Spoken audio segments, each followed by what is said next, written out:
Innal hamdalillah nahmanuhu wa nasta'inuhu wa nastaghfiruhu wa na'udzu billahi min syururi anfusina wa min sayyiati a'malina may yahdihillahu fala mudhillalah wa may yudlil fala hadiyalah. Asyhadu an la ilaha illallah wahdahu la syarikalah lahul mulku wa lahul hamdu ala kulli syai'in qadir. Amma ba'. Assalamualaikum warahmatullahi wabarakatuh. Nama saya Muhammad Amirul Akmal bin Syarifuddin, nombor komited D183111185. Hari ini saya akan menerangkan berkaitan dengan ciri-ciri munafik yang telah diberikan tugasan daripada subjek dakwah dan pengucapan awam grup 3. Okey. Munafik ini dikategorikan sebagai orang-orang yang berpura-pura melahirkan keimanan terhadap Allah SWT, sedangkan hatinya tetap kufur. Munafik ini juga merujuk kepada orang yang bertaubat, yang berbuat dan bersifat nifak. Menurut Al-Quran, orang munafik mengaku diberi iman dan mengakui adanya Allah SWT, serta mengakui Nabi Muhammad SAW itu adalah utusannya. Namun hatinya tidak ikhlas dan timbul rasa keraguan, dan lebih keras lagi, dia secara diam-diam dia menolak ajaran dia menolak pengakuan Islam tersebut. Beza di antara orang munafik dan orang kafir. Orang kafir dia secara terang-terangan, secara jelas-jelas dia menolak ajaran Islam. Tapi kalau orang munafik dia melalui lisan dia sahaja yang menunjukkan dia menerima Islam dan menyatakan dia beriman kepada ajaran Islam, tetapi hatinya tetap ingkar serta menolak segala ajaran Rasulullah SAW. Okey. Terdapat beberapa kisah yang terdapat pada zaman Rasulullah SAW berkaitan dengan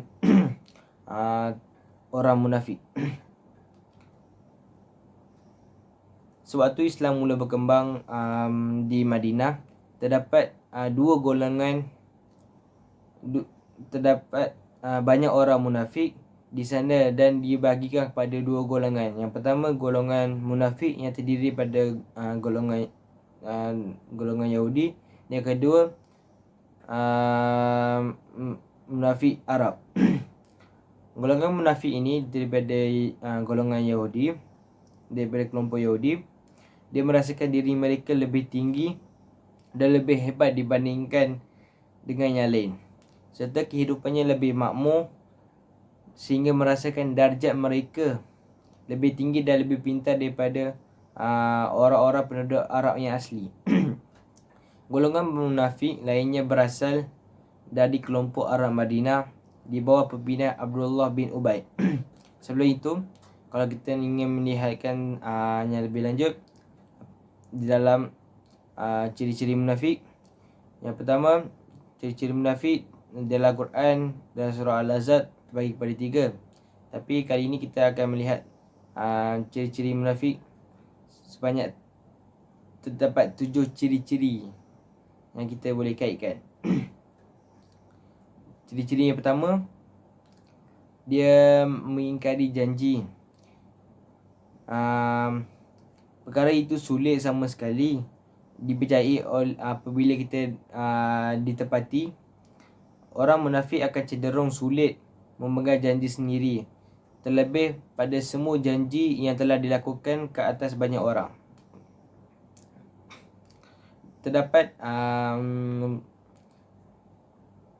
hukum bagi menepati janji adalah wajib, dan dalam Al-Quran telah tercantum dalam surah Al-Nahlu ayat 91 yang bermaksud, dan tepatilah perjanjian dengan Allah apabila kamu berjanji, dan janganlah kamu membatalkan sumpah-sumpah yakni dirimu sendiri sesudah menegurkannya, sedang kamu telah menjadikan Allah sebagai saksimu yakni terhadap sumpah-sumpahmu itu.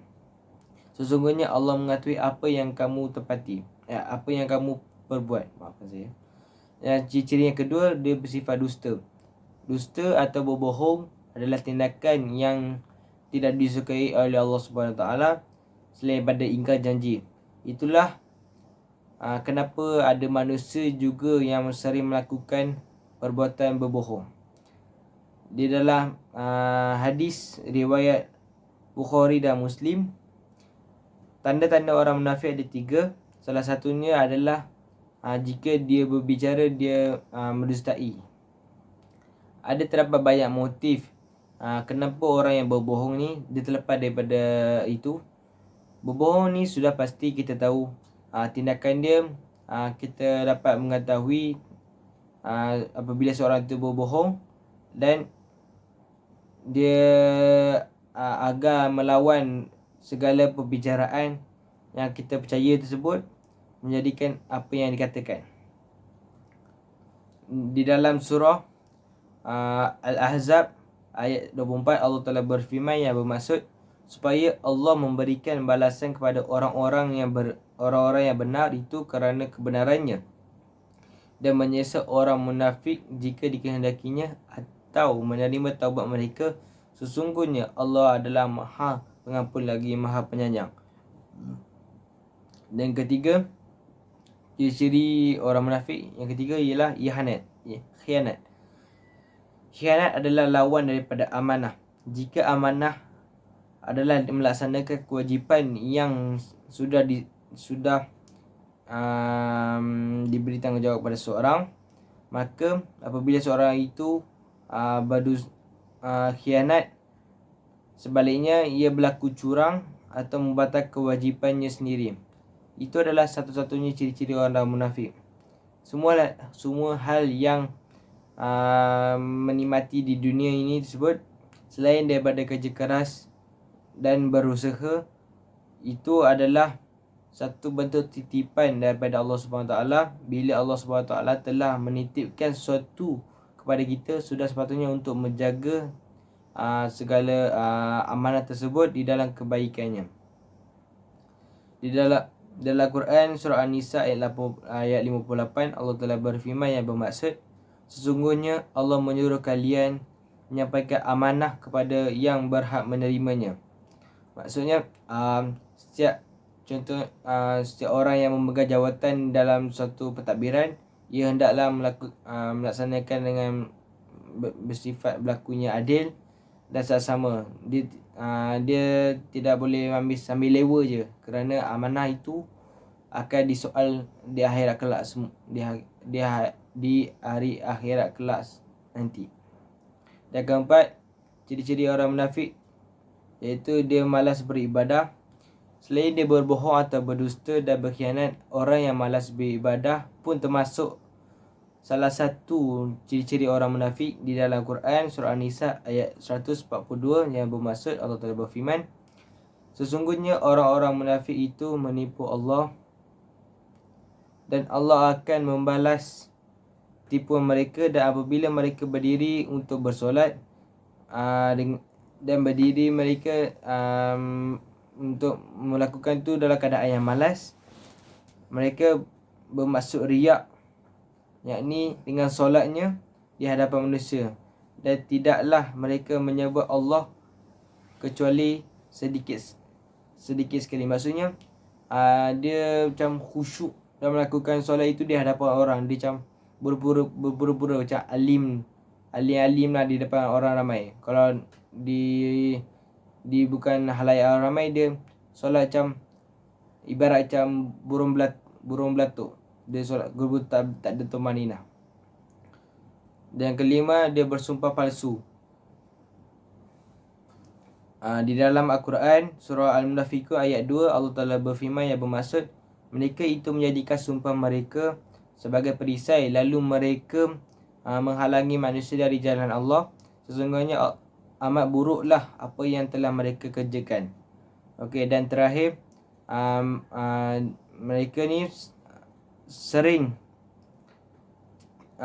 tidak akan menerima kekalahan. Maksudnya dia menyatakan dirinya sentiasa betul dan tidak melakukan satu pun kesilapan dan kesalahan apa yang dilakukan. Dalam surah Asy-Syams ayat 7 hingga 10, Allah Ta'ala berfirman yang bermaksud, demi jiwa serta penyempurnaan ciptaannya, maka Allah mengilhamkan kepada jiwa itu, yakni jalan kefasikan dan ketakwaannya. Sesungguhnya beruntunglah orang yang menyucikan jiwa itu, dan sesungguhnya merugikanlah orang yang mengotorinya. Okey. Dan yang terakhir, dia bersifat riak, menunjuk-nunjuk. Sifat sombong yang sangat tercela dan dibenci Allah SWT adalah riak. Riak atau sombong adalah perilaku yang sampai saat ini masih ada orang yang melakukannya. Mereka cenderung sombong dengan apa yang mereka miliki sehingga membuatkan mereka dirinya berlaku dan menimbulkan rasa sifat riak kepada seseorang. Maksudnya dia punya kekayaan yang lebih, tapi apabila dia dalam masjid dia ingin sedekah, dia menunjuk-nunjuk. Dia menunjuk-nunjuk, walaupun menunjuk-nunjuk dia sedekah di tabung masjid tu dengan nilai yang tinggi. Bagi orang lain sedar dan orang yang mengetahui bahawa dia macam, oh, hebatnya orang ni sedekah dan merasa alim. Dari situ dapat timbul rasanya sifat riak pada dalam diri kita sendiri. Okey, itu saja daripada saya. Assalamualaikum warahmatullahi wabarakatuh.